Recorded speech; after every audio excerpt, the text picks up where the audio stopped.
1985, an aging CIA translator named Larry Wu-Tai Chin sat quietly in a Virginia courtroom, accused of feeding America's deepest secrets to Beijing for over 3 decades. He had translated for presidents. He had briefed spies. And the entire time, he had been one himself.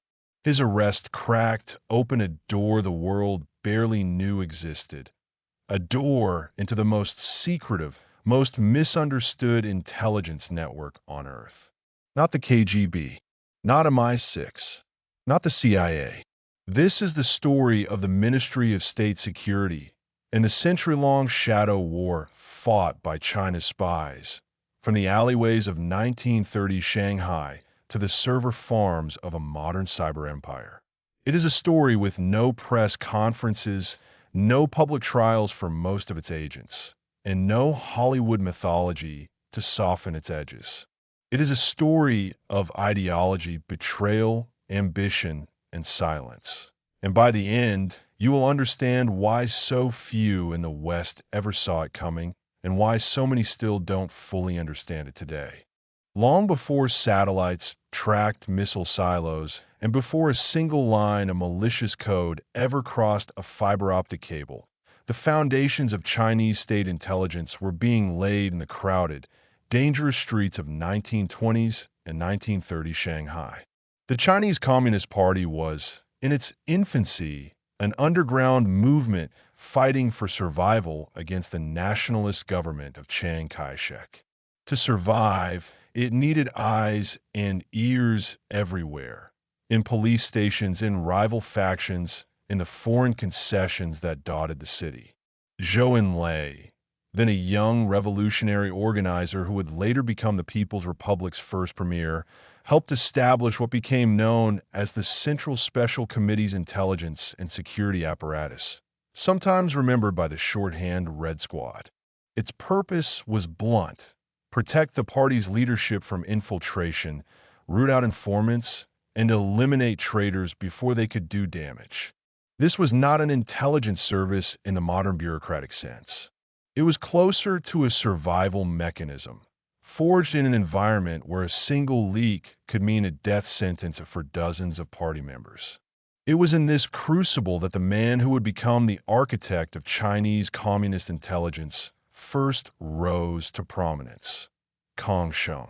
Kang had studied in Moscow in the early 1930s, absorbing the methods of Stalin's NKVD at a time when Soviet tradecraft was setting the template for state security services around the world: surveillance, infiltration, forced confession, and the blurring of intelligence work with internal political control. When Kang returned to China, he brought those methods with him, and over the following decades, he would become one of the most feared figures in the Communist Party, a man whose name is still spoken carefully by historians because of how thoroughly his legacy intertwines espionage with political terror.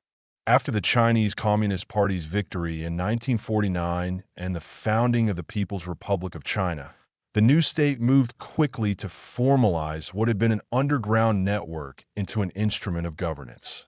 The Ministry of Public Security was established to handle domestic policing and internal security, while a more specialized foreign and political intelligence body began to take shape.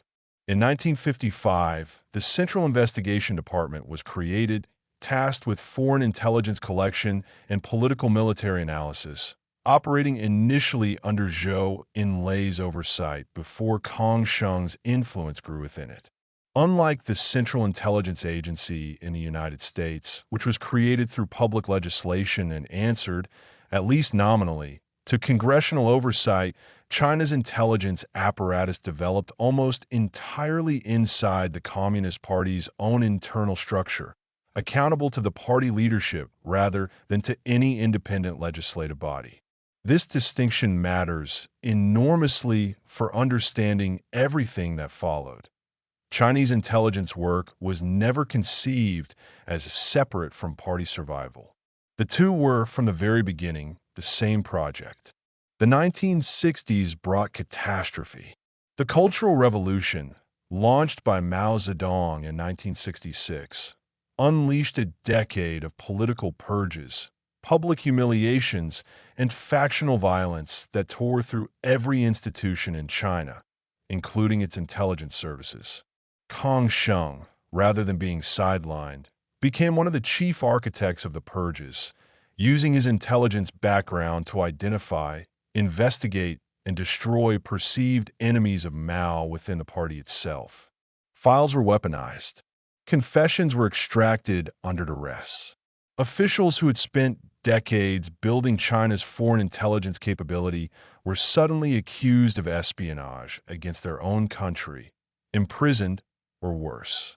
The Central Investigation Department was gutted from within, its institutional memory scattered, its foreign networks left to wither. For a state that badly needed reliable information about a hostile world, a world that included a rapidly cooling relationship with the Soviet Union and an openly hostile United States. This was a self-inflicted wound of historic proportions. Historians still debate how much operational capability China's foreign intelligence apparatus retained through this period, and party archives from these years remain heavily restricted, meaning much of what happened inside the intelligence services during the Cultural Revolution is pieced together from fragmentary defector accounts and party rehabilitation documents issued years later. By the late 1970s, following Mao's death and the political rehabilitation of leaders purged during the Cultural Revolution, Deng Xiaoping's new leadership recognized that China's intelligence capabilities needed fundamental reconstruction. China was entering an era of economic reform and cautiously greater engagement with the outside world, but that engagement came with new vulnerabilities and new opportunities for espionage in both directions. In 1983, the Chinese government formally established the Ministry of State Security, merging the remnants of the Central Investigation Department with counterintelligence functions previously housed inside the Ministry of Public Security. Ling Yun became its first minister. For the first time, China had a single, unified civilian intelligence service explicitly tasked with foreign intelligence collection, counterintelligence, and the protection of state secrets. An institution built, quite deliberately, to never again be so easily dismantled by internal political chaos. The Ministry of State Security that emerged in the 1980s inherited a peculiar structural advantage that Western intelligence agencies did not share. It operated with almost no public transparency requirements, no legislative oversight committee holding open hearings, and no tradition of declassification schedules releasing historical operations to public archives. Where the CIA's Cold War operations would eventually be picked apart by congressional committees, journalists, and historians combing through Freedom of Information Act requests, the Ministry of State Security's activities remained, and largely remain today, sealed behind party control. This asymmetry of visibility is itself one of the central themes of this story. Much of what the outside world knows about Chinese intelligence operations comes not from Chinese disclosure, but from the arrests, trials, and confessions of the individuals caught working for it on foreign soil. One of the earliest and most damaging cases to become public was that of Larry Wu-Tai Chin. Chin had worked for decades as a translator for the United States government, eventually serving the CIA's Foreign Broadcast Information Service. Beginning in the 1950s and continuing for more than 30 years, Chin passed classified material to Chinese intelligence, including sensitive assessments related to American foreign policy during the Korean War and the broader Cold War standoff in Asia. He was not uncovered through a dramatic sting operation, but through the slow, patient work of counterintelligence analysis combined, according to later accounts, with information from a Chinese defector. Chin was arrested in 1985, convicted in early 1986, and died in his cell, officially ruled as suicide, before he could be sentenced. The case remains a subject of historical fascination precisely because of how long it went undetected. 3 decades inside the machinery of American intelligence, feeding information to Beijing while the Cold War's more famous spy dramas played out in Berlin and Moscow. The pattern established by the Chin case, long-term, patient recruitment of individuals with legitimate access, rather than dramatic cloak-and-dagger operations, would recur throughout the following decades. In the early 2000s, another case shook the FBI to its core, that of Katrina Leung, a Los Angeles businesswoman who had served for years as a valuable FBI informant on Chinese intelligence activity, all while allegedly serving as a double agent for Chinese intelligence herself, reportedly maintaining a personal relationship with the very FBI agents who ran her as a source. The case, which became public in 2003, exposed how thoroughly compromised counterintelligence relationships could become when institutional oversight failed to keep pace with human vulnerability. Leung was never convicted of espionage charges after prosecutors' evidence was compromised by procedural issues. But the case devastated morale inside the FBI's counterintelligence division and prompted a painful internal reckoning about how China's intelligence services had been operating quietly inside America's own agencies for years. Around the same period, cases like that of Chi Mak, a naval engineer convicted in 2007 for conspiring to export sensitive American defense technology to China, revealed a second and increasingly dominant strand of Chinese intelligence activity: economic and technological espionage. As China's economy modernized through the 1990s and 2000s, its intelligence priorities shifted in parallel. Where Cold War-era espionage had focused heavily on military postures, diplomatic cables, and political intentions, the post-Cold War Ministry of State Security increasingly directed its resources toward acquiring foreign technology, industrial processes, and scientific research, the raw material of economic competitiveness in a globalizing world. American prosecutors and counterintelligence officials began describing a pattern they called a 1,000 grains of sand approach. Rather than relying solely on a small number of deeply placed professional spies, Chinese intelligence services were alleged to cultivate a much broader, looser network of students, researchers, business people, and visiting scholars, each contributing small pieces of information that, aggregated together, produced enormous intelligence value. Critics of this framing have cautioned that it risks conflating ordinary academic and business exchange with espionage, and Chinese officials have consistently and firmly denied that such a systematic strategy exists, framing Western allegations as politically motivated exaggeration. This disagreement between Western intelligence assessments describing a diffuse collection strategy and Chinese government denials of any state-directed campaign remains unresolved and highly contested to this day. As the 21st century progressed, the battlefield for intelligence collection shifted decisively into cyberspace. In 2013, the American cybersecurity firm Mandiant published a landmark report identifying a Shanghai-based unit of the People's Liberation Army, commonly referred to as Unit 61398, as the source of a sustained, years-long campaign of cyber intrusions against American corporations, government agencies, and infrastructure operators.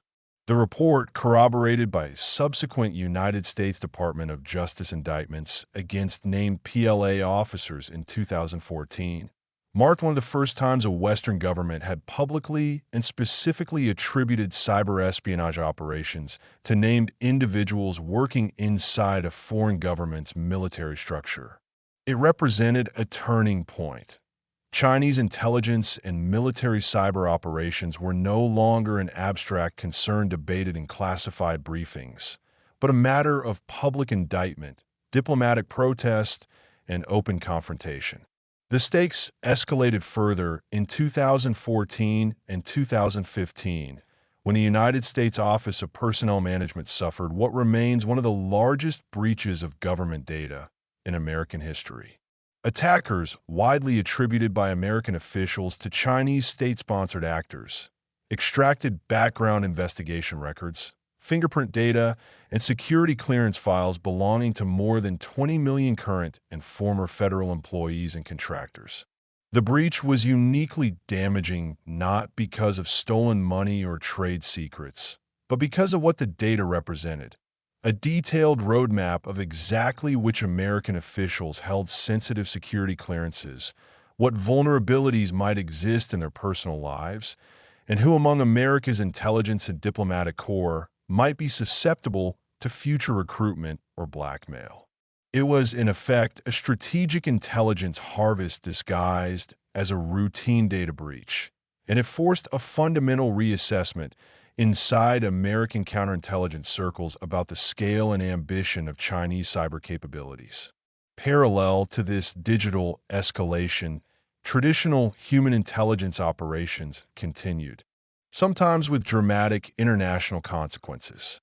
In 2018, an operation coordinated between American and Belgian authorities lured Su Yanjun, an officer of the Ministry of State Security's Jiangsu provincial branch, to Belgium under the pretense of a business meeting related to aviation technology. Belgian authorities extradited Su to the United States, where he stood trial and was convicted in 2021 on charges of conspiring to commit economic espionage and to steal trade secret from American aerospace companies. The case was historic. It marked the first time a Chinese intelligence officer had been extradited to the United States to face trial, offering American prosecutors, and by extension, the public, an unusually detailed look inside the ministry's methods for targeting the American aviation and defense industry, including the cultivation of engineers and researchers through seemingly academic and professional channels.